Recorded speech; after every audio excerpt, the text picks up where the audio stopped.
Hello and welcome to My Mom's Basement presented by 3Chi and Barstool Sports. It is Robbie Fox and my co-host Clem who just came back from the Upside Down. Welcome back, Clem. Was all the blood rushed to your head from that brief moment? Yep, you guys got to see the YouTube for the hijinks that may be going on in the basement at any given time. We are doing this is technically our first Stranger Things podcast of the year because everything else was on the YouTube exclusives for the episode by episode breakdown. I'm like, oh, maybe we'll do something if it's good, and then it's like, oh yeah, you idiots, this show is awesome. It's awesome. It's the best show of 2022. Is that fair to say? Peacemaker was 2022, right? That's up there. Yeah, and I haven't seen The Boys. Everyone tells us to watch The Yeah. Boys. I have to catch up on the entire series. I know that there's a lot of crazy stuff going on. On the little I can tell on Twitter, it sounds like a lot of crazy stuff is going on with The Boys. But I think the way I was going to say part one ended, it's volume one ended. The way volume one ended, I think there's a chance that this could end up being the best show. They have to stick the landing like we always say, but they stuck the fuck out of the landing in volume one. And I just found out that we're breaking this into what's called volume one and volume two. And you know how we always kind of say that's that fancy schmancy stuff, kind of like they did, what was it? Chapter one, chapter two with Mandalorian. Stranger Things, the Duffer Brothers, they earned using the V word for these things because it was absolutely incredible. And as an old man, I cannot tell you how happy I was when I found out that there's only two. I know that there was monster episodes that are basically going to be movies in volume two.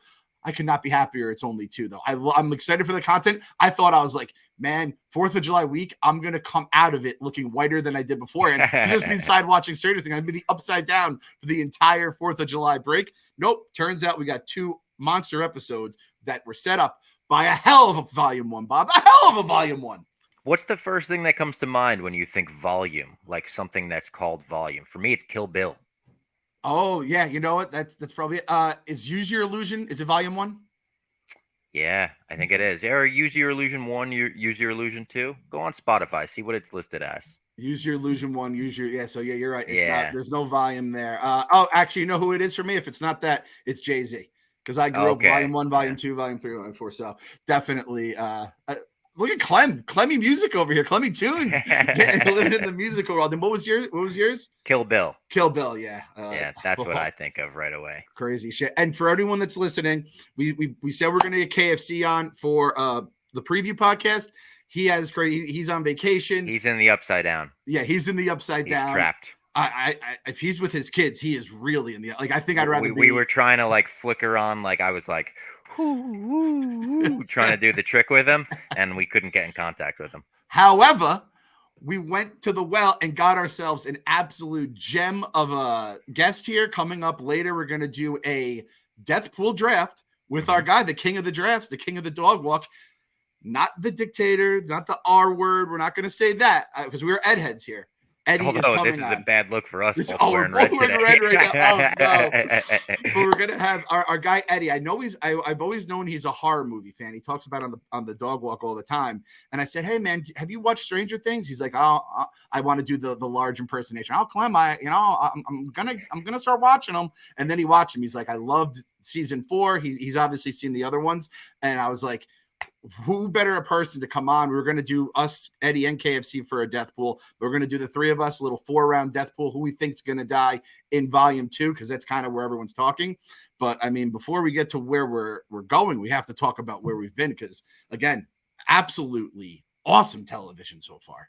Incredible. There were so many great episodes, and we talked about the monster episodes that are coming, like the runtime. I think the finale is 2.5 hours, something crazy like that. And we were all talking about the runtime in the lead up, like it's not even the final season. I can't believe all these episodes are so long, blah blah blah. The episodes never really felt as long as they were. They breezed by. They were reminding us how horrific this show could get. There were some scary scenes in this show. I think back to spoilers for volume 1, obviously. If you haven't seen it, we're going to spoil the fuck out of everything. The scene in the lake where Vecna comes after them and pulls them under, that is like haunting in nightmares. I mean, like the thought of being in a lake at night, like we talked about in our YouTube recaps, terrifying. The first scene, the first kill in episode 1 at the end, Chrissy or Cassie. Chrissy, I think Chrissy. Oh my God, that was horrific. The backstory where you see the mother get killed, the eyeballs going into her skull, Ugh. everything like that. Just and then the twist at the end, the twist on top of the twist on top of the twist. They say don't put a hat on a hat, right? Stranger Things put a hat on a hat on a hat, and it worked. They were like, Who's, oh, it's like they pulled it off. They're new fashion icons. who says don't put a hat on a hat? That sounds like anti-hat propaganda there. I'll wear a hat on a hat if I want to. God damn it. I'm going to start the next podcast with a hat on a hat, Bob. What did they think about that? I always felt like there was more for Chrissy and Eddie. I feel like there's a world where Chrissy and Eddie end up together. There's a multiverse where they end up together, and it just breaks my heart that it never happened. Is that is that foreshadowing on Eddie's fate? Oh no. We'll talk about that later on. And that's the thing. We're having an Eddie on, and Eddie's probably going to be a first-round pick because I think everyone's kind of seeing him as that guy. Man, this is gonna be a painful episode. The Duffer Brothers said, like, this doesn't end on a good note. This isn't a happy-go-lucky season here. And like you said, we have 2 movie-length episodes. $30 million per episode was the number. However, I think some episodes are going to be less. Some episodes are going to be more. I'm expecting crazy, CGI, whatever it may be. The music budget, I don't think was even that much. Like everyone's saying. Bought one song. Yeah, they bought one song and they're playing the shit out of it. Everyone's like, where the fuck is Michael Jackson these days? This is Michael Jackson's prime. It's like Michael Jackson costs a lot of money, and they already spent a lot of money on Netflix here. But the like you said, the horror of it all, the gruesomeness, it's a little Jason-y, right? Where it's like the lake and stuff like that. And the eyeballs, the bone crunching. Oh, it just sends shivers down my spine thinking about it. And I've been watching it before bed because that's really the only time I have time with the kids and everything. It's not a fun show to watch right before bed. I will say that. It's like having a cup of coffee before bed. Like, oh my God, you're getting your adrenaline spiked. Do you wear one of those bracelets that's like your heart rate is going up, my man? Are you watching Stranger Things right now? That's what my wife's iWatch says to her when she's going. That's like not Clem, Trent when he watches golf. He posts the bracelets sometimes, and his heart rate goes through the roof. It's crazy. Our sweet T, I love how he's so invested in a sport that his heart rate is just going through the roof. He's the absolute best. Sweet T, we're gonna try. We wanted to get him on the pod as well, except he's out playing golf with fucking Steph Curry or whatever is going on. Like just different worlds that we live in. Barstool now. Crazy. Steph Curry, if you're not aware, played in the Barstool Classic this week, literally competing for whatever the Wrigley Cup.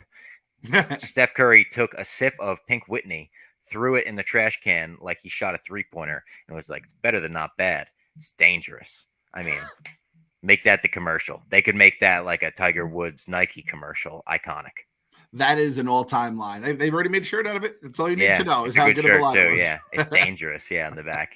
Now that time has settled on season 4, volume 1, what's your favorite episode? I think it's episode 6, right? Is that the last 7. one? 7. I'm sorry, episode 7, because there was a lot of things going on. If for people that haven't watched the episode by episode recaps, we just did 15 minutes or so on every episode, just kind of shit we would have tweeted if we were all watching it live, because this thing just gets dumped on your front door and you're just like, watch this whenever you want. That's kind of how they do with Netflix, which is fine. Stranger Things was the first show that did this for me, and I loved like the binge aspect of it. But the fact that the 2 storylines that we complained about a lot during the season were the Hawkins lab, the flashbacks with 11, and then the Russia stuff. And both of them had the 2 best scenes of like the season, where we fight the Demogorgon, and then obviously the entire Vecna twist where it ends up being Victor Creel's little shithead kid, who, by the way, I called that from like episode 3. It's like fuckface. I don't know what his name is. His name is fuckface. Little did I know that fuckface is like, I'm going to say it, cunt face. He's cunt face. with your kids in the background that we could all hear. AJ's probably called me worse. I feel like there is some parallels between AJ and little F face over here. I feel like if AJ ever gets superpowers, my eyeballs are gonna be the first to explode. He told me the other day in the car, Bob, we're driving Sienna to camp, and he goes like this, just out of the blue, without any conversation leading. He goes, "Mommy, I love you more than Daddy." And I was like, I know. I was like Han Solo. It's like, dude, you're in the car with him while he said that? I was driving the car. I should have driven off a cliff. Don O'Doyle rules on his ass. He's just like, I love you more than Daddy. And it's not like he loves her with more love than I love her. He's like, no, I love you. I have more love for you than I have for my father. And it's like, dude, anyone that's been in this family listening to the podcast knows you love basically anything more than me. Was Sienna in the car too? Oh yeah, she was. Did she say anything?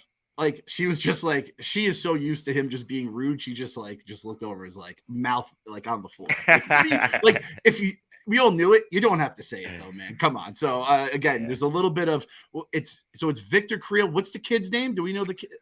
Fuckface Creel? Fuckface Creel. That's right. That's Was his that name. on his birth certificate? Yeah, they showed the close up. Yeah.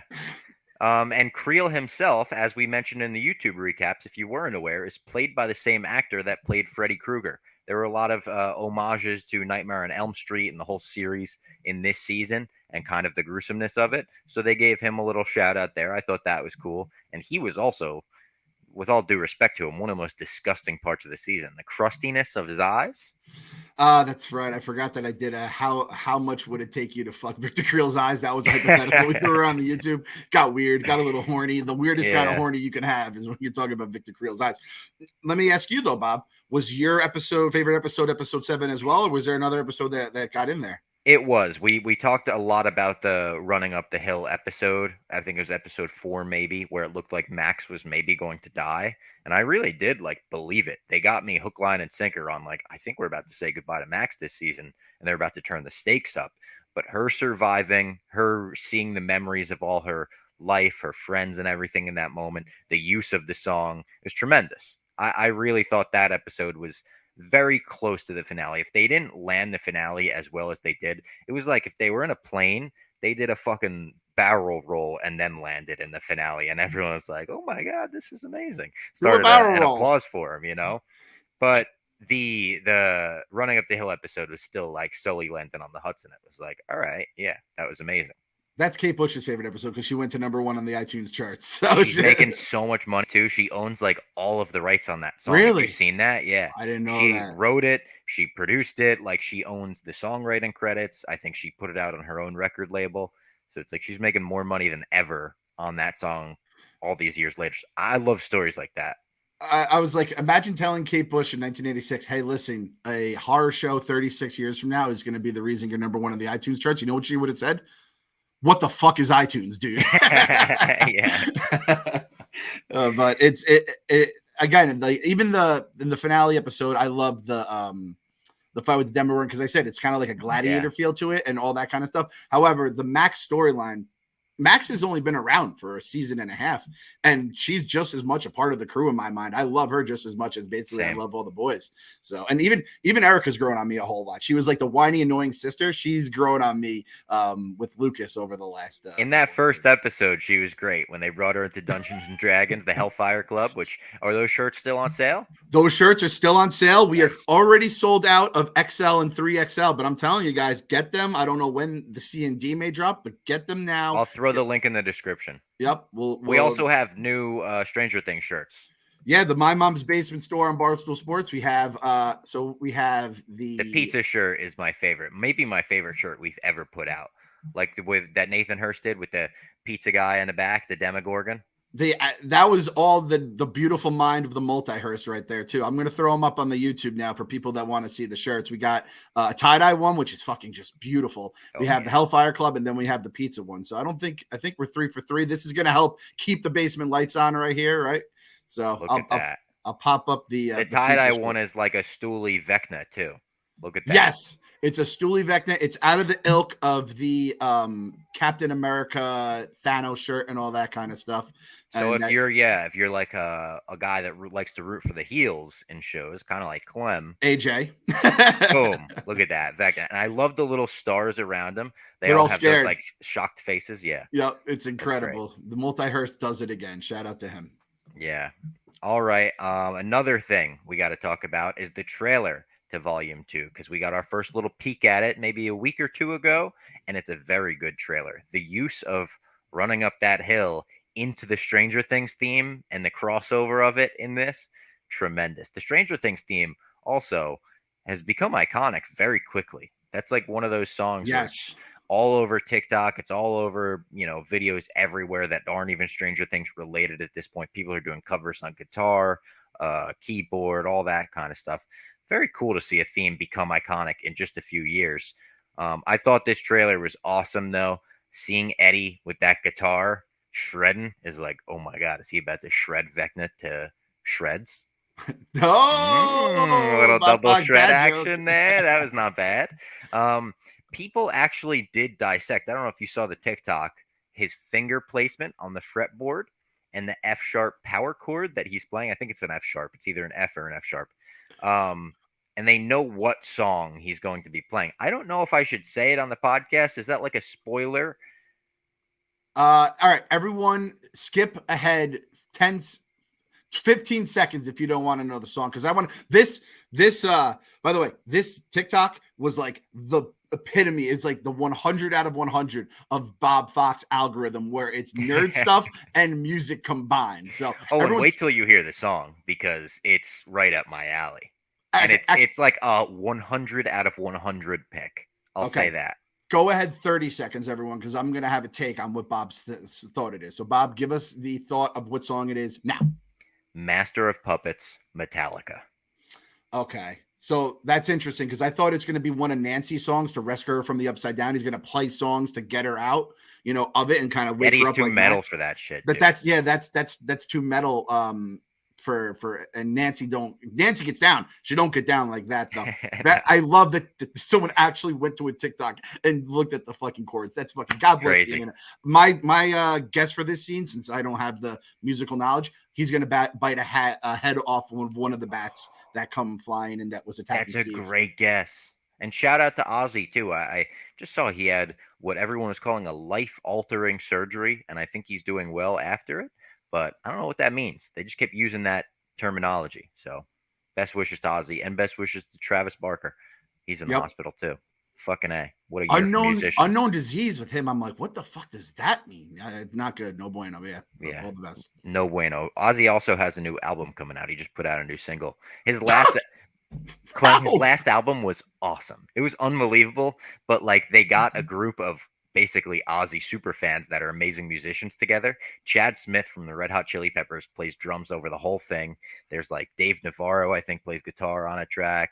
They got who plays bass on it? Duff McKagan from Guns N' Roses, I think, plays bass on most of it. The new album also has the same type of cast, and it's got Taylor Hawkins, one of his last performances. He played drums on a track or two. So check out the new Ozzy single featuring Jeff Beck. He's still doing it. Damn, I'm amazed. As someone that watched the Osbournes, like 20 years ago, the fact that Ozzy's pumping out shit 20 years later is I don't know if he can do it live anymore. His voice isn't, but in the studio, the technology is there where you can make Ozzy sound like he used to, and it's pretty fucking cool. That's awesome. Some more predictions for season 4, volume 2. I think we're going to get one last Creel versus Vecna standoff. I don't know if it'll be a fight. I can't imagine Creel would put up much of a fight, but I'm picturing Han and Kylo Ren in The Force Awakens. Lightsaber through the proverbial chest, which doesn't kill you in Star Wars. I've since learned in the last season. No revenge spoilers. Is a will to live, whatever that fucking line is. Yeah, exactly. I think Creel is definitely in the death pool. He's definitely in the running for being in the death pool. Yeah, he's on my big draft board. My big board. Is that what they call it in the draft? The big board. Yep. Is that like the sports version of the whiteboard? Ooh, that's actually a great point. Or is that more of like a Moneyball situation where someone comes in and they lay out like this is the season plan?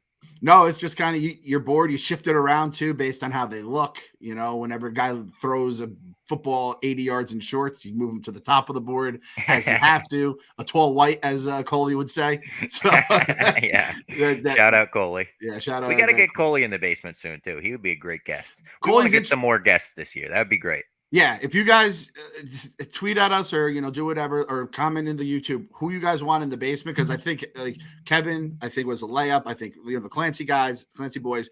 Obviously, I think Eddie with this. Carl said he wants to come on. Love to have Coley on. Coley is also like funny where I don't think he's a Star Wars guy at all, but he's like a diehard Marvel guy. So I like seeing a little bit of change and stuff like that. It's not just your typical multifaceted nerds. You have someone who's laser focused on shit, which by the way, I saw something might be a Dr. Doom show coming out according to Howard Stern or something. I have to read further into that little breaking story in the basement. Yeah. I don't know. That was a Mad Lib sentence. That was Howard Stern. You just did the Darth Vader. What? That was amazing live on the podcast. I mean, He's breaking Marvel news now? Again, like this is like an aggregator tweet probably, so God knows how it Yeah, I came up. might You know have what to I make mean? a TikTok on that. If you're not following us on TikTok, we're trying to blow up on there. I got one to kind of blow up. The one George Harrison, Phil Collins one is up to like 700,000 loops. I was proud of that. I could not, as someone that is just so awful at TikTok. I wasn't even good at Instagram. I missed the Instagram boat like a decade Me ago. So too, kind of TikTok, though. I'm pretty bad at Instagram. we try, man. We're trying to do whatever it does to keep the lights on in the basement, guys. So just help us out. Come on, My mom's basement podcast on TikTok. Follow us there. throw us a Get like the on those algorithm videos. going. Yeah, Yeah, just get us in the mix there. we would appreciate that. So this is one of my predictions for the season based on the trailer. 11 is going to have some fucking crazy ass unhinged Darth Vader level powers because they didn't show her doing shit during the trailer. She's basically like crying, being upset, might have been a little blood in the nose. Saw like an explosion in front of her, but it wasn't even clear that she was like doing that, I feel like. Yeah, exactly. I don't know what that can be. It was such a hardo move too, just like looking at the explosion without speaking. And by the way, that guy Vecna, he goes, "It is over. Now I just want you to watch." That is some creepy ass shit that he says there. That is kind of some Thanos shit. I was gonna say the Emperor, where he's like, "Now you can watch your friends die." He's trying to maybe he's trying to get her to go to the dark side, right? Like that's I don't know if he still has hope for that. Yeah. Could he like pull someone in? Does he have other numbers too? Does he have like other numbers working for him in the 1 through 11? There's probably more out there. I don't think all of them are dead. I think it's like an Order 66 situation where a few of them got away. What about that weirdo side story where they went to Detroit with like those people that were like the steampunk version the of gang? Them? Yeah. Which I actually didn't hate as much as everyone else did because that felt like a superhero montage episode to me where she was learning how to use the Force because one of them had it, right? Yep. I think it's like the season 2 of The Wire, which it's just not as good as the rest, so it sticks out like a sore thumb. But it would be good in a lot of other stuff. Which season 2 of The Wire is good. I'm just gonna say that one more time. You have to rewatch it. Like if I've rewatched, a classic Wire fan thing to say. Like, let me just clarify. It's important to the overall story. Worst episode ever. It's like the anti-comic book guy. This was a very cool thing that got pointed out by a lot of people on like the Reddits and stuff like that. And the Stranger Things account basically tweeted it out.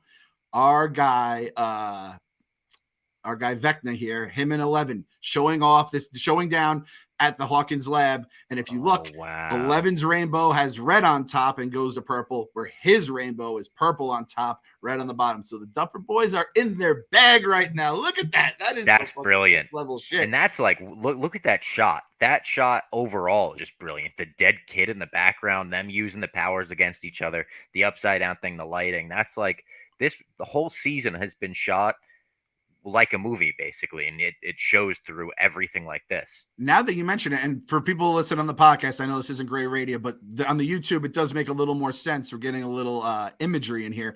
Like his side of the room, there's shit all over the place. It's craziness, and it is kind of like the same where you have the two kids basically mirroring each other, but then her side, everything's stacked up. It kind of makes sense, right? So man, that's some good ash. Again, the Duffer Boys are feeling themselves, right? There's a little Steph Curry from them. You forgot who they were the last couple of years. That's who they are. They are him. Is that what they say? I feel like before this season, I feel like there was a narrative that like, and maybe we were playing into it by not like being so hyped for Stranger Things season 4, but I felt like there was a narrative that like they had waited too long, people had lost interest or whatever, and then they just fucking smacked us with maybe the best season of the show since season 1, if not the best season of the show. Might be my favorite. And they haven't even like really, really leaned on the nostalgia as much as I thought they were going to. No. You know, the Ewok shout out was great. The Ewoks. And can I name another one of my favorite moments of the entire season, the entire series, really? When 11 fucking took that roller skate and bashed that bitch's face in. That cunt's face in. You could say Angela. I believe Angela is her. I called her blonde bitch. And they should have given a shout out to Rugrats, called her Angelica. Yeah. She was a bitch too. The worst. Angelica, if you go back and rewatch some Rugrats, that is some like serial killer behavior right there that came out of Angelica. She grew up to be a Karen. Cynthia was the best. She was such with like the doll with the crazy hair. No, I'm not Cynthia. What was the other girl that was her age? She was the black girl. Shit. Oh, Cynthia, I hated Cynthia. I hated her doll. She was um, basically Angela and it was Phil, Lil, Angelica, Tommy Pickles, Susie. Shit, I would have never gotten Susie. Susie. No, there's a Susie in Stranger Things. Susie's a great character in Stranger Things. Susie was basically Susie and Rugrats was basically like Angelica was the upside down Vecna, and Susie was like the 11, like the good Yeah. version of Angelica. Yeah. You never know you're Great going to talk show. little Nickelodeon talk in the basement. What's better than that? I mean, I every was such a basement. ride or die Nickelodeon stan that like me and my girlfriend will talk about shows we watched growing up sometimes, and she's like, "Oh, did you watch this?" And I'll be like, "No, it was on Cartoon Network." She's like, "So you didn't watch shows on Cartoon Network?" It's like, "Nah, it was Nick." Nick for life, baby. Snick had the orange couch, Yeah. all that kind of stuff. My one lasting legacy at Barstool, the only thing I want to do here is have us all play the Double Dare obstacle course. It's the only thing I'm looking to do. If that's the one thing I can be remembered for here at Barstool is I got Mark Summers to do an episode of Double Dare where we all run the obstacle course. That's all I want to do. I want to pick that giant nose. I want to get in that Get sandwich slimed. and get slimed. 100% Gotta get get slimed. slimed. I wonder, you think Portnoy's too big to get slimed now? Do you think he's reached that level, or you think he would still take a sliming? Come on. I would hope not. I mean, that's a legendary thing. Like, didn't Tom Brady, hasn't he taken a Gronk get slimed at the Kids' Choice Awards, right? I don't think Portnoy would be invited to the Kids' Choice Awards.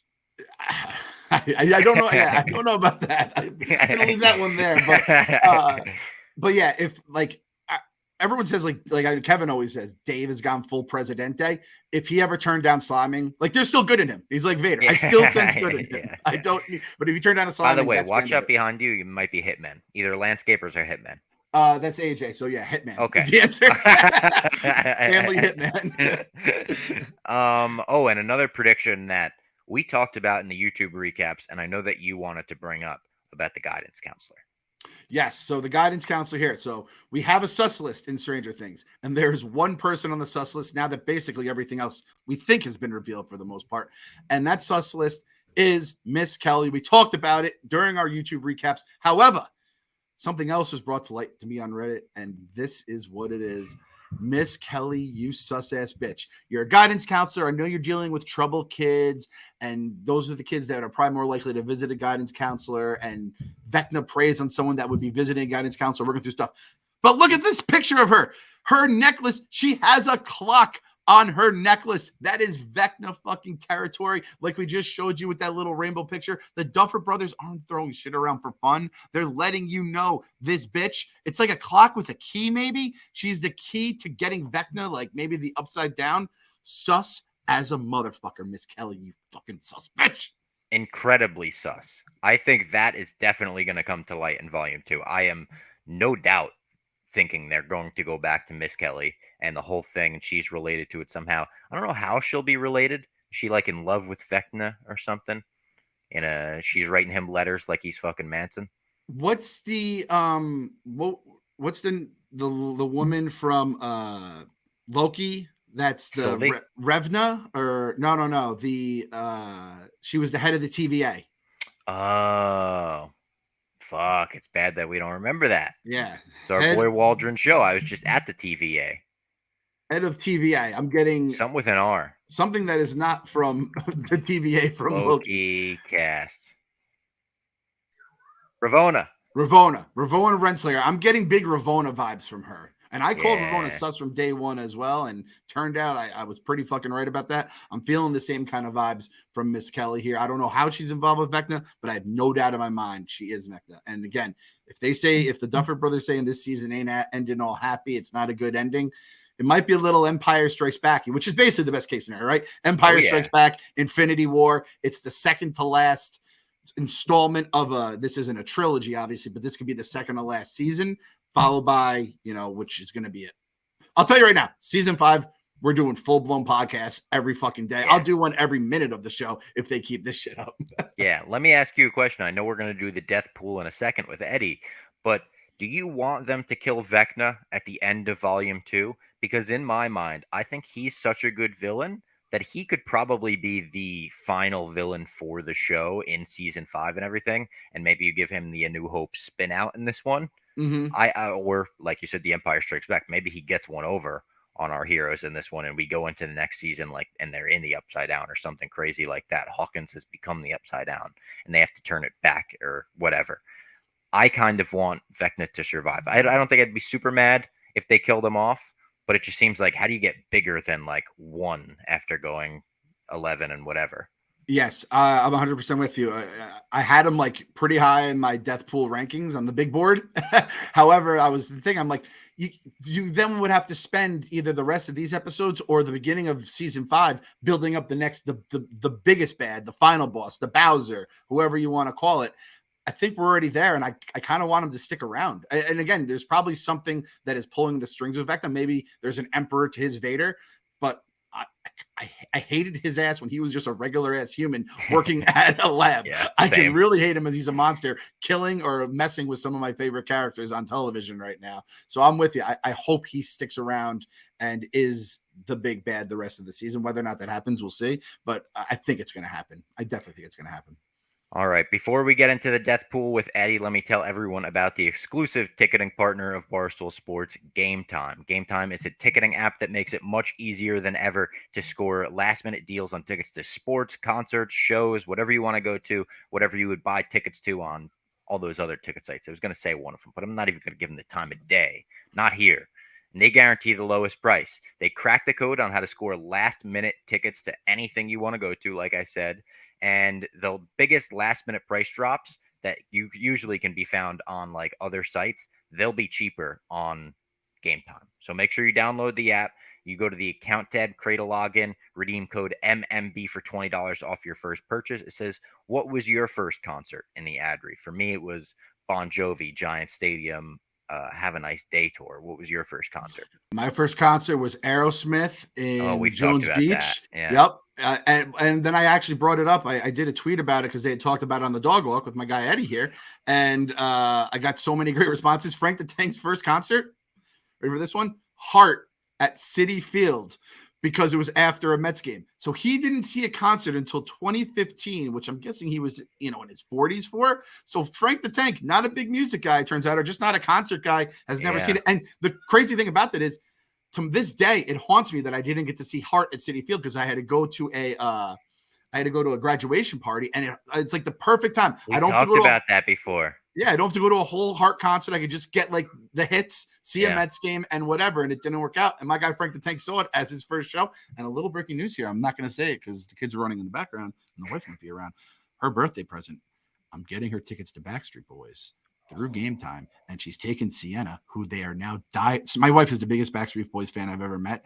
Sienna, she is now making her little minion here. So they're going to go see a Backstreet Boys concert in a couple of weeks, and it's going to be incredible, and neither of them know that that's the present. So, and nobody tweet about it. This is trust tree.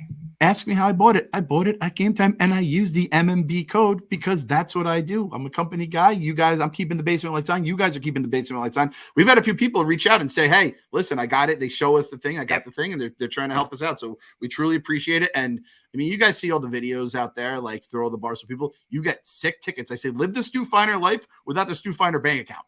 That's right. $20 off your first purchase. Terms apply. Redeem the code MMB at the Game Time app.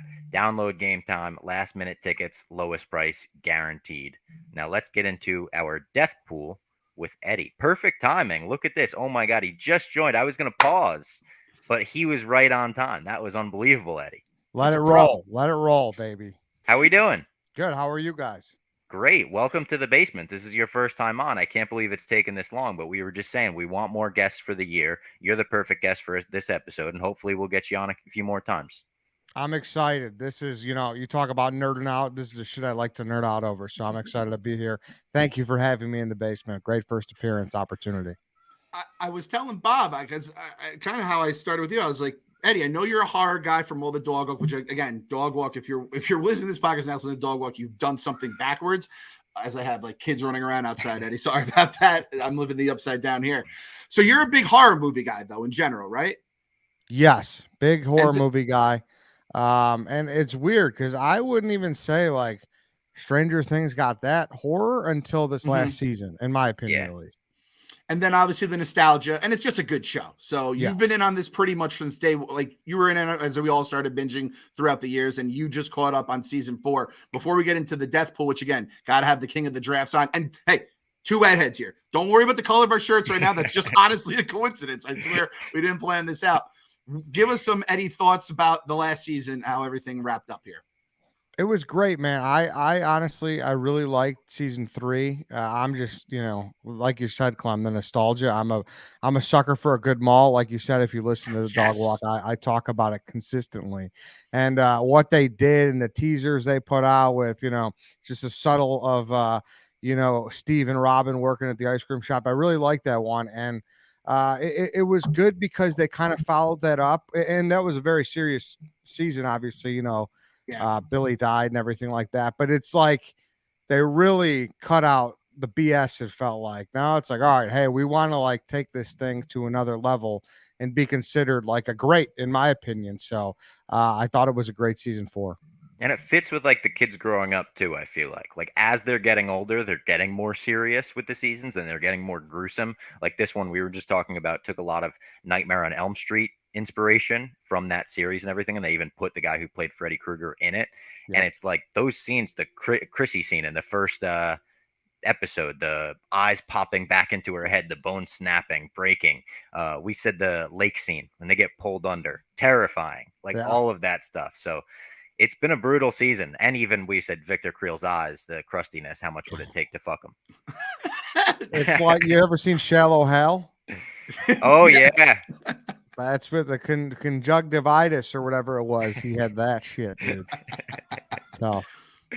I love it. And again, then we were introduced to a new character, and we got an Eddie that everyone loves. I've said this for years.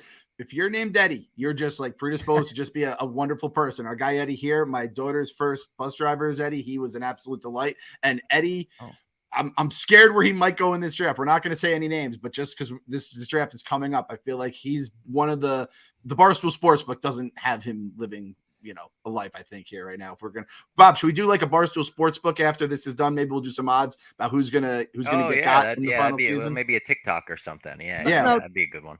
Do you guys feel the same with me? I think it's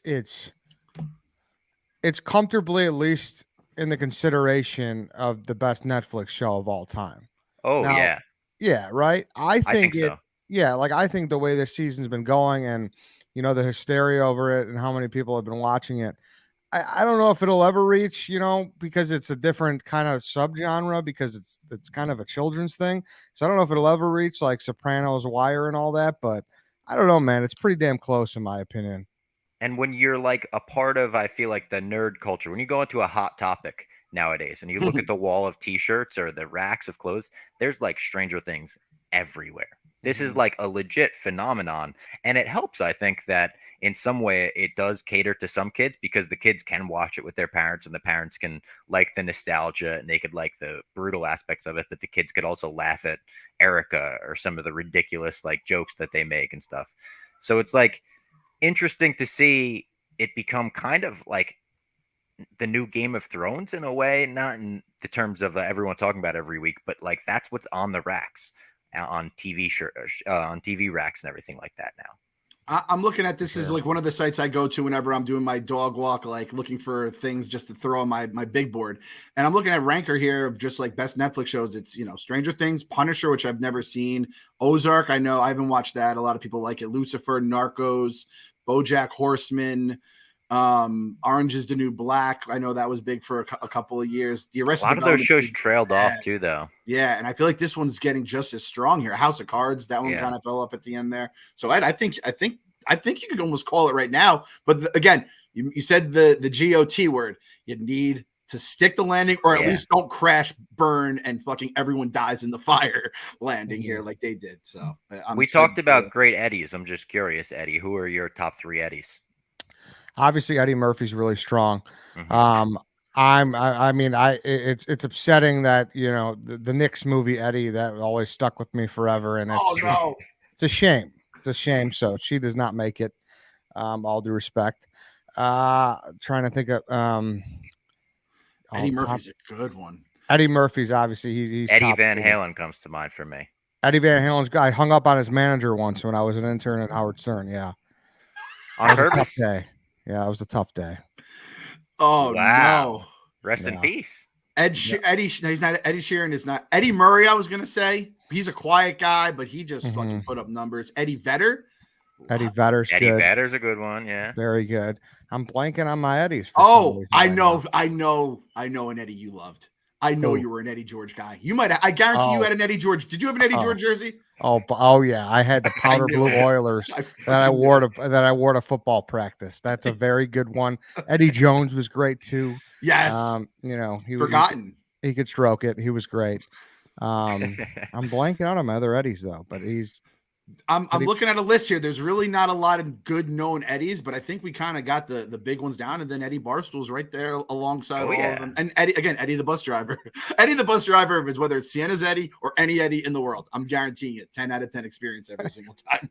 Before we get into the death pool, Eddie, any predictions that are not straight up deaths for volume 2? Predictions, hopes, whatever you want to call it. Yeah. Do you want to see something? No, man. I honestly, it's something where they've done a good job, and I just kind of trust wherever it's going to go. I'm not expecting anything in particular, and I'm okay with that. You know, that's fine. By the way, we talked about this before you came on. The guidance counselor, Miss Kelly, she's on our sus list. She has a necklace that has a clock on it looking back now. And all those kids end up getting snagged by Vecna after she meets with them. Keep your eye on her, Ed. That's all I'm going to say. Ooh. Like, I don't want you getting snagged by Vecna. Like, no, that's a good point. List, all right? That's a good point. I already have one Eddie I'm going to be worried sick about. I don't need to worry sick about you as well. That's one more question before the death pool. If you did get snagged by Vecna, what's the song to bring you out? You know, I honestly, Robbie, I'd be embarrassed to tell you because you're such a music guy, and like I don't know, like I'm probably Eddie, I said Dynamite, Eddie, by BTS. Yeah, don't be scared here in the basement. We're all friends. Yeah. Probably my top 3 favorite songs ever is "Ride with Me" by Nelly, "Slide" by the Goo Goo Dolls, and "Run Around Sue." So I would go with one of those. It just depends on how I'm feeling. I'm gonna make a graphic of that top 3, and I'm gonna put it out after this episode comes out. We've done "Ride with Me" and "Pup Punk." You got to see that live one day. Oh no way! I would love to see Roan that. is great on it. Yeah, that sounds amazing. It's actually it's a good cover. Yeah, it's a wide range of 3 songs. I understand. It is. I gotta see Eddie like late night at a party or a wedding, and Run Around Sue comes on. Like that guy, that's just the happiest grin you're gonna see. That's a great karaoke song, Claude. Me and Chief actually shared as our karaoke songs as well. I love you guys. Adorable. I love that. Yeah. All right, let's get into the death pool. How are we going to do draft order? Should we give Eddie the pick because he's the guest? So I was going to go outside and have like one of the kids and be like, but explaining the number game to the kids, which is how they do in the dog walk, obviously. So I'm going to steal another brand's thing.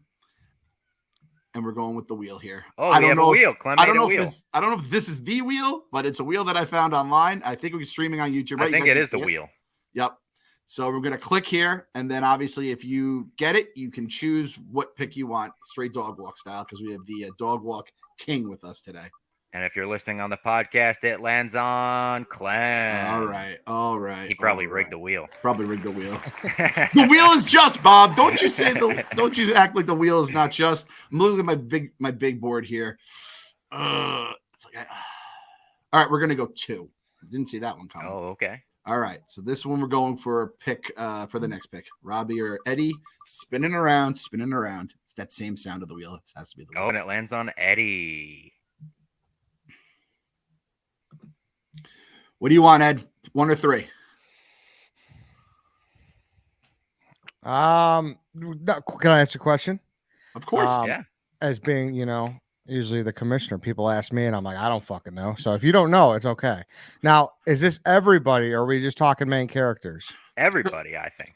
All right. So everybody's included. I'm going to be honest. I don't know a lot of these characters' names. I'm just going to say maybe the actor, something that kind of describes the guy. And we're going to like work through it. We're just having fun. I can't say like, I think a Demogorgon is going to die. Mm-hmm. That's a fair point. But as long as it's like a character. Yeah. Fair. You could even be like, oh, that kid that was sitting in the background. Like if that kid's out there, I'll throw it up there. Make it a specific person and it's fair game. Yeah. I actually have a couple people that are not very specific, but I'm hoping I don't get to them on my big board, or else we're good. But there's going to be no slander, no pandering, no mean stuff here. The basement's a happy place. Where basement's pretty chill. Barstool Chicago can get a little high. I mean, I saw it up close and personal when White Sox Dave drafted the Ritz with peanut butter. Eddie left the room and he was so disgusted with everything. So. It was a tough. It was just that guy's brain. It's just will never get easier. To be fair, KB outdid it weeks later when he said he spits up the Ritz onto another Ritz and then eats that. Yeah, that's disgusting. And then his mom texted him and said, like, you got to make a sandwich between the spit up Ritz. And it's like, oh my God, the whole family is doing it. That's tough. So this is just going to be characters that die. And listen, we're not going to, if a character is quote unquote dead, like Hopper was at the end of the season, comes back next year, what are we going to do? We're just having some fun here. Yeah. Character confirmed, like, hey, if we have a body count and we see some death, great. I don't want to see eyeballs popping out, but if that's what has to happen, that's what has to happen. So we're doing 4 rounds, 12 characters total. So Eddie, are you doing first pick? Yeah, I'll go first pick. I got someone I like. Cool. Okay. All right, Eddie, you lead us off here. First pick of the death pool. All right, sorry. One last question: Is the villain is the villain on the board or off the board? On the board. Because we're trying to think, will he be around next season? Because it feels like they've kind of so. We both said we kind of want him to stick around, like just in hopes wise, because he's such a good villain. Agreed. And he could be like the final villain of the whole show. And it's fucking 3 people. Yeah. Yeah. All right. So I got 19 people on my big board. Okay. Wow. But I have to share the text where Eddie, I said he was coming on and we're talking about it. And I just love the quote you had. This is a fucking veteran to the game. He's like, me, you and Robbie. I said, yep. He goes, all right. So a 12-person board. That is a guy that is great. Drafting, heavy hitting nomenclature right there. I loved it. I have 14 on my board. I even went overboard. Yeah. You got honorable mentions. All right. So I got 19 people here who I reasonably think can die in these last 2 episodes. I have 8 people who I think are 1,000% safe, or at least pretty safe. Mm-hmm. Okay. So the person who I'm going to go with number 1 overall, it's a little chalky because I know everyone wants that main character who's going to be the good guy who dies first, but I'm not going to go that route. I'm going to go safe with someone who I'm pretty comfortable with. And I'm going to go with Papa. I think his time will come to an end at some point because of the villain, obviously. Like, that's who he has beef with most. So I got to assume that at some point Papa's not making it through. A great pick. He was number 2 on my draft board. I had him number 2 in my draft board too, and I was actually going to take him because number 1 I don't want to draft, and I love that you call him Papa because I always have to look up his name when I blog about it. And, okay, Eddie, I got to ask you. Did you think Papa was dead? Because when he came back, I was like, didn't he die in season 1? Are me and Robbie the only 2 people who thought we were both clueless that he was still alive? Dude, Stranger Things is one of those shows, and it's like Better Call Saul with COVID and everything that's happening. It's been so long, like it's 4 seasons, but it's been like 8 years or 6 years or whatever it's been. I don't remember a lot of things, So yeah, I thought Papa kicked the bucket a long time ago, but he just keeps walking around and people keep calling him Papa, more people every season. So I don't know. He's here, I guess. Yeah. All right. That's a good pick. All right. So now this leaves me I took 2 hoping that Papa was going to be my 2 pick. And then I get the wraparound. I get too cute, Eddie. I get too cute in these dog drafts when I go with my picks. I don't want to do it. All right, I'm not doing it. I'm not taking my number 1 on the big board, which is like this is what like the Knicks would do right here. When someone takes your pick, you get into I call it freak mode in our fantasy drafts. You just get into freak mode and you're like, I don't know how I got Adam Wainwright on my team. I drafted him in the 3rd round though. I'm taking, I believe his name is Jason, the dickhead captain of the basketball team. Oh yeah. I forgot to put him on my board. I want to, like, sometimes in fantasy drafts, I just take guys that I like or that I root for. And it's like, when that guy dies and his eyeballs pop and his fucking bones turn into dust, I'm going to be cheering it on and be like, kill that motherfucker, Vecna. So Jason, number 2 pick, official. All right. I got the wraparounds, right? Yep. I'm going to pick who I assume Clem didn't want to pick. And I hate to say it, but I'm going Steve Harrington. Yep. In that last episode, he got the little bat bite. It looked like he was getting a gnarly infection on it. Maybe he's going to have one more triumphant moment to save Nancy or something like that. and then he's going to kick the bucket. I don't want it to happen. I love Steve. I'd like him to be in Stranger Things season 5. But if they really want to like up the, oh my God, I can't believe they're killing off characters in the show, I'm going to go Steve. And then my second pick. So, Eddie, I got to ask you, as a horror movie guy, does Steve check basically all the boxes as meat right now? Steve was high consideration for number 1 overall. Yes. He was who I was talking about as like the good guy who might go down. I'm at the point, because, you know, obviously you like to speculate in the show, but I like to think about the creators too and the writers. I don't think they know what to do with Steve anymore, I'll be honest. Mm-hmm. Right? Like, I don't know. Babysitting? Yes, like what? Like his character arc hasn't changed much. Like how many times are you gonna do the song and dance where it's like, oh, I'm going with Dustin. So, like, of course they can do the route where he steals Nancy and he goes back with her, and then that's a whole new arc for season 5. But to me, I think Steve dies like 90%. I would guess that Steve dies. I really like this pick. I think he's an easy first rounder just for the sole fact. I think they're like, fuck, we like Steve. Do we need Steve though? And he'll create a big stir.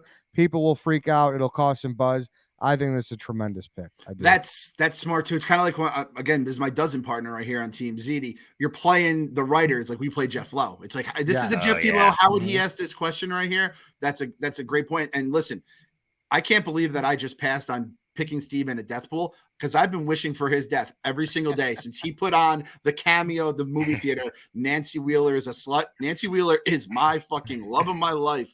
And if my wife were to ever leave me, I would be making my move at Nancy, not the actress. The look over her shoulder as he says that. Around, this is her birthday, no less. I could get in a lot of trouble for that. So, was this your number 1, Clem, that you passed on? Yes, this was the number 1 I passed on. Yeah. Steve, but I'm at the point where I don't want to see him die, which again is crazy. Even going into season 4, I was still like, if he dies, he dies. But he's redeemed himself about as much as you can. I mean, the guy has gotten his ass kicked every single season for these kids. I actually think it's a better pick than Jason too, but because Jason obviously has a very high probability of dying as well. But there's something about them that might be like, it's always good to have that guy who could ruffle feathers around, you know, like, or they redeem him a little bit. You know, he Yes. saves one of the kids, and it's like, oh, he's not so bad after all. One of those. Like I'd give him like 80-20 of dying Jason, whereas Steve, I think 90% more. I think Steve is a higher probability of dying. Yeah, even Billy made it an extra season when we thought he was all cooked because he was playing such a great 80s villain, and I could see Jason being that. So yeah, that's a fair point. Yeah, good point. My next pick is going to be someone that already had a kind of triumphant moment in this season. He gave a great speech to 11. It's Dr. Owens. He was kind of the guy who put his neck out for 11. He was like, I'm going to help hide her, save her, whatever. And I think maybe that would be his last ride. He like did one noble thing, and Vecna is going to come out of nowhere and maybe make his brain explode. Great pick. I have it as Paul Reiser. I believe that's who we're talking about here, right? Again, I don't know these characters' names. It's like you said, Ed, COVID, 8-year show, all this kind of stuff going on. I call them by their actor names if I know them at this point. It's a great pick, Robbie. Thank you. All right, so I'm back up here. I'm back up here with God Almighty. There's a lot of guys I don't want to die here, and I don't want to pick them. This is a real predicament. You know, I'm going with someone that I really never loved, and I fell in love with him a little bit this last season. I'm going Murray. I feel like we're getting some blood in us in Russia. And Murray, that fucking, I mean, he landed a plane. I still don't know how that plane landed, and they got out unscathed, and he beat the shit out of the guy doing his kung fu. But I do feel like I could see kind of like Murray has wrapped up his arc. Steve, another plus for Steve, he reached a point where it's like he's just banging chicks, and he doesn't really know what else to like fulfill that like role in life. Like sacrificing himself for the good of Hawkins could be it. But I'm going to go Murray. I don't know about you, Eddie. I didn't really love the Russia story, but the way it ended with the Demogorgon fight, I thought was top notch. So I could see us getting bloody over there in Russia. Yeah, that was my least favorite storyline out of the 4 in season 4 so far, but it did have a strong payoff with how it ended up there. That was pretty good. I agree. Even the reunion, him and Joyce was like Macho Man and Miss Elizabeth. It gets the heartstrings, you know. It's a great comp. That was good. Comp. So you said Murray, correct? Yep. I think that's a good pick. He was pretty high on my board. Mm-hmm. I also thought Murray died. I also like when he appeared this season. I go, oh shit, is he still alive? I forgot what his name was too. I thought he died at some point last season. Okay. Now that's a lot of big ones.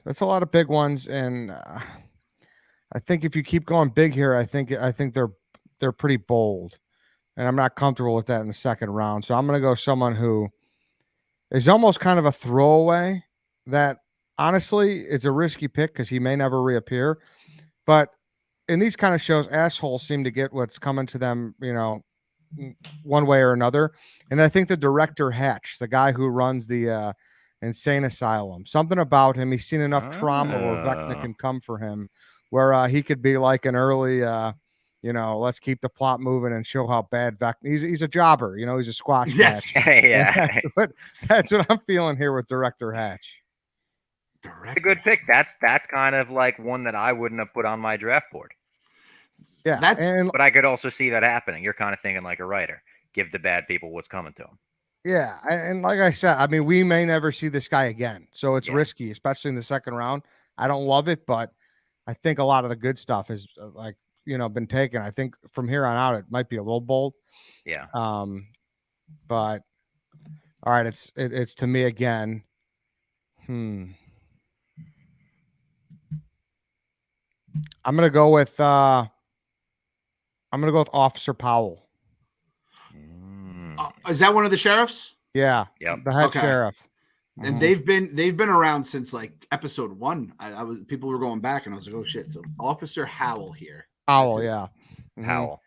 Howell, and that's Stranger Things. Not the other cop, because they like him. He's like always kind of goofy. I think they like that part Mustache of the storyline. guy, right? Yeah, You're talking about not him. So I think the straight edge like head sheriff, and honestly, no strong hunch either. That's just the same hunch where I'm taking flyers on people who could they give squash matches to, and he fits that bill as well. Doesn't fit much into the plot. They could find anyone to be promoted and take that role who does press conferences in the gym. I'm going for kill. You know what I mean? I'm not going for the most shocking kills. I'm trying to stack bodies on my list here. So I'm gonna share. This is Officer Howell, right? The black cop for the people listening. Yeah. Right? They'll just call it what it is. The black cop. There's And a he's white cop he's and a black cop. the chief. Or he took over for Hopper, I guess, right? Yep. Yeah. He got promoted. So shout out. He may not be promoted much longer. If Maybe if Mustache guy gets promoted for the final season. It's like when they made Jerry the mayor in the final season of Parks and Rec. Being a cop is not an easy job. Being a cop in a place that's being haunted by some fucking unknown demon must be the absolute worst. You got to ask for a transfer. Every murder scene, you're like, oh, is this done by this supernatural ghost of this latest season? Like when you walk in the room and you see a young girl with her eyeballs popped and every bone broken. Like, how are you supposed to solve that? It doesn't make sense. All right. Your head. Yeah, exactly. All right, so Eddie, I thought was going with this guy with his second pick here with director Hatch. I'm thinking Vecna's gonna go back. He's gonna just kind of show off that power here and finally just take care of some old fucking business he's been waiting to. I think Victor Creel, his little fucking eyeballs, his little pussy eyeballs getting popped again or whatever is gonna happen, and he's just gonna kill Dad at some point in the next 2 episodes here. So Victor Creel is my pick. He was considered for me too, but I don't know if can he die? I don't know. Like, can he kill him? Yeah. Like, I don't know. Like, it's the same thing with, no spoilers, but obviously the part of the crew who's listening to her song over and over again. I don't know. Like, once you're out, can you, maybe I missed something. I don't know. I don't know if there's rules. That's the thing. Like, I don't know how this whole thing now this whole thing with an unknown character being in the Upside Down, and then we're dealing with time differences and shit like that. There's a lot of stuff going on that I think they will explain, but I don't think we know the full puzzle yet until the end of, maybe not even the end of this volume. By the way, what do you think of that, Eddie? They went, instead of part 1 and part 2, they went volume 1, volume 2. I think that's I think the show is quality enough to be worthy of using the V word like that, because that's a fancy word. Oh, that's very fancy. Yeah, it works with the way they show it on the screen and everything. And yeah, I'm in. That's a good pick, though, Clem. I appreciate that. This is tough. Who am I going to go with here? I hate to say it, because I love this character and I think he's going to have a great finale. I think I got to go with Eddie. If I went off the big board strictly on value, Eddie and Steve would have been 1 and 2 on my board. It's just, I just don't want to see it. I don't want to root for it, but we were just saying earlier, like in another world, maybe he would have wound up with Christy. Maybe it's, in the world right after he dies. Yeah, it's a good pick, Robbie. And it's like, I don't know. That's That's a true coin flip because there is potential to keep Eddie around and keep storylines. But then again, like he would be a perfect guy to just die too because you like him enough, Yep. but you don't like him enough to like be super upset about it. Unless I don't, Clem, you seem like you like him quite a bit. So Devastated, man. I You know, mean, dude? the only person in this world they've been more devastated dying are the two guys I'm on the call with. One of them being named Eddie. But But then the I could see writers, like when too. they wrote the whole season, they didn't know that he was going to be such a fan favorite. That's Yeah, true. that's true. And then Hellfire has some other, don't sleep on the pudgy guy. I think he's got some potential. You know what I mean? To Yeah. be like to take over that role as like the lovable guys, and like Hellfire might win the whole damn thing next year. In memory of Eddie. So I could Yeah. see it. Oh, Robbie. fact. Shit. Did you guys see that quote that was going around on Twitter where he's like, he'd love to come back for next season? Like when that gets sprinkled out there, I'm like, does this because you're dead and you're trying to throw us off the scent? So He that wants was a one thing. flashback and then or whatever. Yeah. Do I have another pick now? Yeah. And this is the biggest thing with Eddie. He's a fan favorite. The reason I know they can kill Eddie is because they killed Rudy. What it was his name a couple seasons ago? Rudy. It was dating Bob. Yeah. When they killed Bob, like all bets are off because that guy was just the fucking nicest guy. He took in those kids as his own. Rest Great in peace, too. Bob. Yeah. Rest in peace, Bob. For sure. Damn. Bob and Eddie, two of my favorite fucking guys. Look at this, and I'm joined by them right here. If there's a Justin in here, that motherfucker is toast next season. I'm gonna go with a really risky pick here. I'm gonna go with one that I don't know if it's gonna happen, but I'm putting the plus 900 or something. I'm gonna go with Mike. I like it. There was that scene earlier in the season where he's not saying "I love you" to 11 or whatever. So what if his one final gesture is like "I love you" and sacrifices himself for her in some way? This was the first person on my safe board who got taken. Oh wow. So, but I like the logic. I like the logic a lot. He's also, this is going outside the show, which whatever. But he's doing a lot of big things outside of He it. is. So I A could lot of see movies. that. Maybe, Yeah, he's in a band, I think. Yeah, Ghostbusters. He's moving on, maybe. Oh shit, Ghostbusters. And the Duffer Brothers, they said like this season you're not gonna be feeling good by the end of it. They take out one of the kids. That is the epitome of making you feel like shit. It's like I saw this. He was like an 8-year-old, and I just saw him get killed on the screen. So I like throwing one of the kids.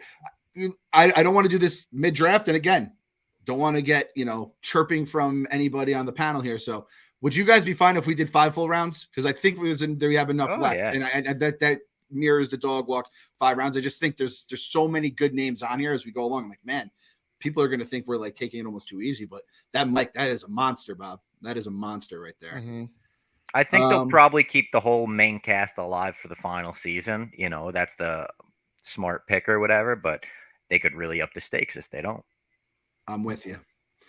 All right, I'm gonna go with same. I don't even know how these fucking guys are going to get into the upside down, but I'm going to go back to where with Mike. I'm going Jonathan. I feel like Jonathan, the wind has just come out of his sails. He had a beautiful girl. He was going to go to NYU, right? For like photography or some shit. I think so. Goes out to Cali, kind of becoming a burnout with his buddy, who we won't mention, obviously. And I don't know. To be honest, I never really liked him. He just kind of, I rooted for him because he made my girl happy. But at the end of the day, like he just seems like he's just dead weight at this point. So I think he might become literally. Seems like he's dead in his eyes. Yeah, he does. He does. Just like he just seems like he's in. I mean, no disrespect to the guy, butthole eyes. He is butthole eyes. Yeah, he is butthole eyes. Which I mean, the rise of the butthole eyes ever since that blog was published is unlike anything I've ever seen. The Barstool bump. So Eddie, you had him next on your board. I was 1,000%. He was a guy I wanted to take late in a late round. So he was going to be my Mr. Relevant or my 5th pick. He is how Steve lives. If Steve lives, it's because Jonathan dies, in my opinion. That one of them will go to make the storyline a little easier and keep Nancy in that path. And you're right. It just, his storyline just kind of died. Like what? They're just talking about college. And yeah, it just doesn't seem like there's much room for Jonathan to go anywhere. Yeah. All time, like win, lose, or draw, though, the actor ending up with Nancy at the end. That was one of the most unlikely off-screen romances. I think they're still dating. Like, shout out to him, man, because Nancy Wheeler is a goddamn the apple of my. I gotta watch out. I apologize. I apologize. Yeah, good pick. Great pick. I'm upset it didn't fall to me. We brought her up a little bit before we started the draft, but I did have Miss Kelly, the counselor, on my board. Wow, she's next on mine. You got my guy, Eddie. It's. I don't know. It's something about those like sneaky characters that you have to watch. And I didn't know the clock thing. I'm happy to hear that as well. That makes me think it's a little better of a pick as well. Yeah, I don't know. Something just didn't sit right with her. Sus is the word, Eddie. It's just 3 letters, but it says a whole lot. Sus. Yeah, she is. She was sus, I would say. All right, I need one more. I got 8. One's pretty cheap, but I don't know if he'll ever come back. I don't know, man. Maybe, you know what? Fuck it. You got to go bold in the 5th round, so why not? I'm going to go Lucas. Wow. He's caught between right now. You know, like, yes, he came back to them, but also, like, maybe Jason fucks with his path and something happens. Lucas is, I don't know. He's a strong character, but also he's got to look out for Max, too, so he's kind of resilient where, like, he's got a lot of things to look over his shoulder about. He's got to watch his girl. He's got to beef with the jock. And obviously, he's fighting fucking Vecna. And he has his sister in the mix now, too. Yes. Yes. And so, maybe the first episode is that like a foreshadowing, like they needed someone to take over for Lucas, and it's his sister. Is that what's going to happen in the next season? Oh, yeah, it's bold. I know that, and I would honestly put it at less than 10% chance, but I like the lottery ticket here in the 5th round. Do you think we find out what the disgusting thing under his bed is? And do you think it's a cum sock? Because I'm calling it Chekhov cum sock until further notice. But I don't know if like people would know what a sock was. Like, who is it? His sister was talking about the disgusting thing. Like, what could it be unless it's like mushy love poems? That's the safest thing you could write. But I feel like we're getting a payoff on that. Like an embarrassing album to own back then. That could be. Yeah, I don't know what it would be at the time. Madonna, and was she making stuff like that? Could bring him back from the Upside Down. They play the music. I'm all about these musical cues here, Eddie. Right now, I'm not. Yeah, that's good. Man, this is how people on Reddit like they create these old shows because Lucas is so dead in my mind. I think he's cooked. All right, so that's Eddie's board right there. I'm gonna wrap up, man. I thought I was gonna get Miss Kelly on the way back, and I was really excited with it. All right, so there's a couple of guys who I don't even know their names, and I'm not even sure they're still alive still, so I'm going to pass on them. All right, so I basically avoided guys I like and want to survive. I'm just going to have to live with this one. I don't love the guy. I'm going with the many-faced god. I don't know his name. Enzo? Is that his name? The guy from Game of Thrones, he's the Russian dude. Was it Enzo? Or I know who you're talking about. Hopper's the guy that's been with Hopper the whole season. Yeah, he's the guard that's been looking out for him the entire time. Many-faced god. I'm just writing it as the many-faced god. Many-faced god. He's a guy in the cell with him? Yeah. He's the guard that helps him and then gets put in the cell with him. He's the guy who like trains Arya in the House of Many Faces. You know what I'm talking about? He's handsome. He's a good character. He really like goes out. I don't know why he didn't get killed for helping out like a convict. They've been very weird. The entire Russians are like the most forgiving people of all time in this show. I don't understand. Oh, let's not give like Russian propaganda on a show with someone that's, accused of things. Hey, Robbie, we're going to talk about that. I'm trying to be safe. We're redheads here. I'm trying to be safe. We're both wearing red right now. I'm just trying to make sure YouTube doesn't take the video down.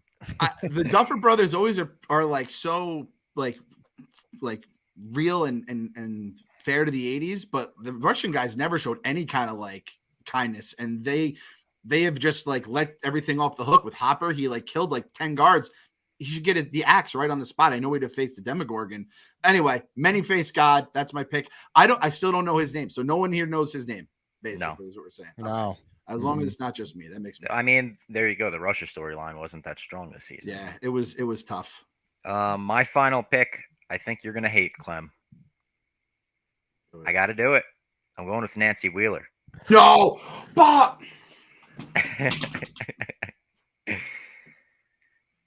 No. I didn't want to get to this point. I thought we were doing a 4-round draft. I had a reserve. Had to go to the reserve. Had to go to the bullpen. And listen, in the trailer for Volume 2, it kind of looks like she's in a hallway facing off with Vecna. So I'm just saying, if she's there, those probability odds, they skyrocket. I don't know if she could face off with Vecna. I know she's a badass. She's got the baseball bat or whatever, but like, how many times is too many to push luck? I mean, honestly, it could be one of the greatest Mr. Irrelevant, Mrs. Irrelevant picks of all time, just knowing she is in the upside down alone right now. Yeah. So, like, given what we know right now, like, it's a good pick, Robbie. Thank you. Even though she was on my safe I don't want list. to tap, and I love Nancy Wheeler. Yeah.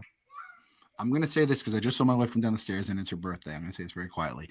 But if me and Nancy ever get married, Robbie, it's going to be awkward between the three of us. And I never wanted that to happen. We're good friends. And I want to have you and Mrs. Fox over for dinner as we, talk about our old days at Barstool. And now it's weird because you just said she's going to die.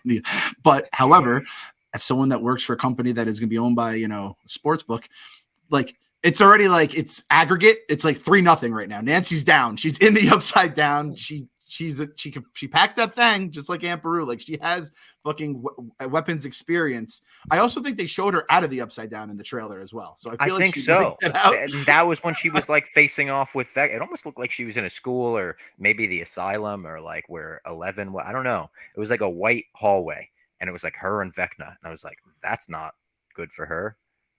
I can't believe you drafted like my future wife. You just drafted her to die right in front of my face. I didn't want to. I thought we were doing 4 rounds. Oh man, it's a good pick though. It's a good pick. I never thought I'd have to hear it. So that's Mrs. Irrelevant. It's a hell of a Mrs. Irrelevant, like Eddie said. So I'll do the Eddie recap of the draft here.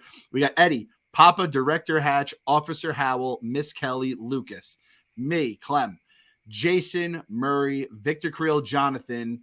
I believe it's Enzo, if not Many Face God. Robbie, Steve, Dr. Owens, Eddie, Mike, Nancy. Robbie, 3 monster hitters to end. I know right there. Those are some big boys. Yeah. Eddie, any what's the word I'm looking for here? Honorable mentions. Honorable mentions. Yeah, so I have 7 left. Obviously Vecna, Yep. I mean it's /1 / Henry Creel.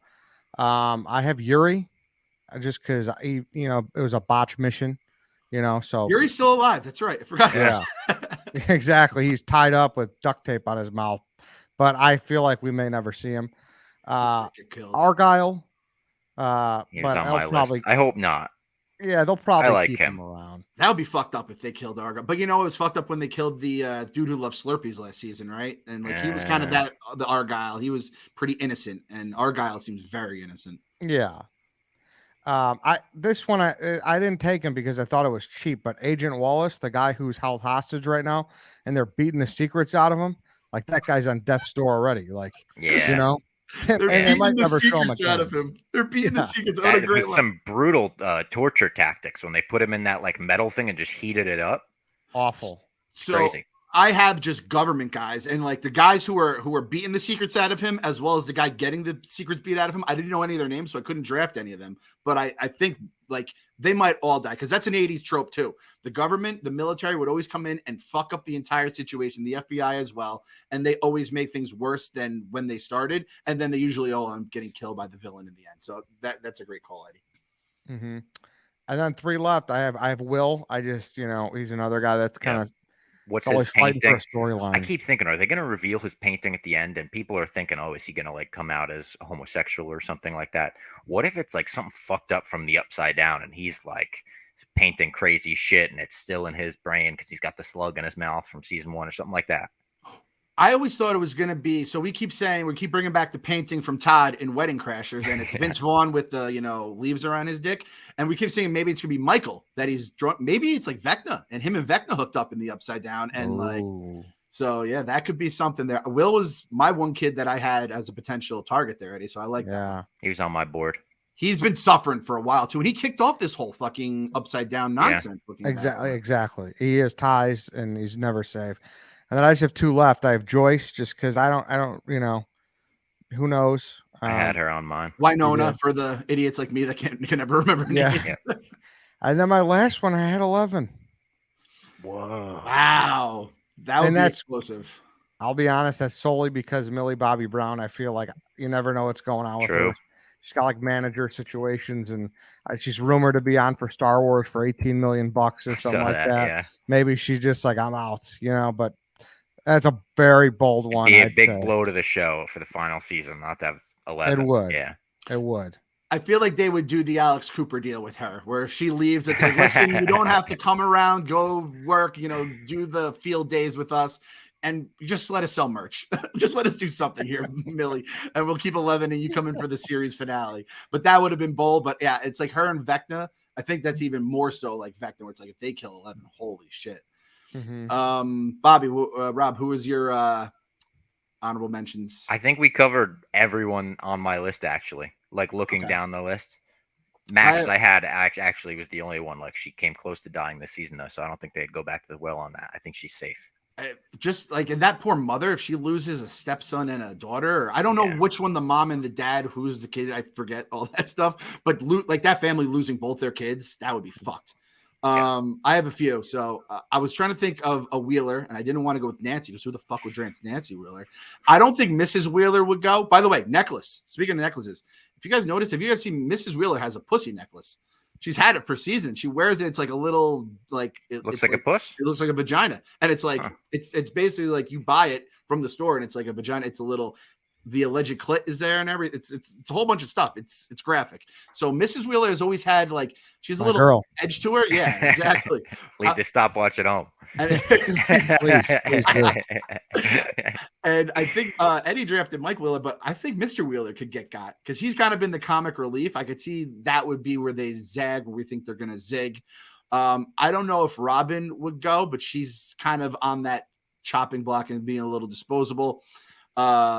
Barb dying again, I think would be funny because everyone gets so mad when she died the first time. The one person I want to see die the most in this show, and I just don't think it could happen. I want to see the roller skate girl get fucking killed. The blonde. You're gonna say it. Fuck cunt. her. We call her the cunt on the show, Eddie. We don't like her. Rightfully so. Rightfully so. And then Hopper, I guess, like, could he die again? And then it's like at that point, you just he's probably safe. I bet he's probably safe. So that was mine, is the blonde chick. If I had to choose, if I could pick one person if you could pick one person to die, who would it be? Mine is the blonde chick. Eddie, definitely her. Yeah, it's hard not. How could it be anyone but her? Yeah. That was really mean. Like I might fun of the diorama, the dad. Oh, your dead dad. Blah blah blah. What the fuck? I know you said you liked him, Robbie, so I apologize, but I'm not an Argyle guy. No? Yeah, I'm not an Argyle guy. I don't know. That was one of my biggest beefs I had with the season, or just the show in general, is every person has to be like this quirky, like eccentric person. And I don't know. Like, it's just like, you don't like I only have like enough capacity for like to go from him to Dustin to Eddie. And then it's just like, all right, I got all my quirks, but you didn't like when they were like, dude, drop the pen, and they were like, there's something in that pen, man. Funny line. No, he had his moments for sure. He had his moments, but yeah. I will say, out of the you two guys, one of you guys partakes in Eddie in what's his name's Argyle's favorite activity a lot more than the other. So there's a little bit more, that street target audience. Yeah. Promo code Stool5. All right, Eddie. Thank you for joining the show. Thank you for doing the Stranger Things Season 4, Volume 2 Death Pool with us. And I hope everyone enjoys Season 2, Volume 2. I hope it lives up to our expectations. And I hope we don't have to wait another 3 years before Season 5. I'm going to forget everything that happens in this season if that happens again. Yeah, I can't do it anymore. All right. Have a good 4th of July weekend, everybody. We will see you next week.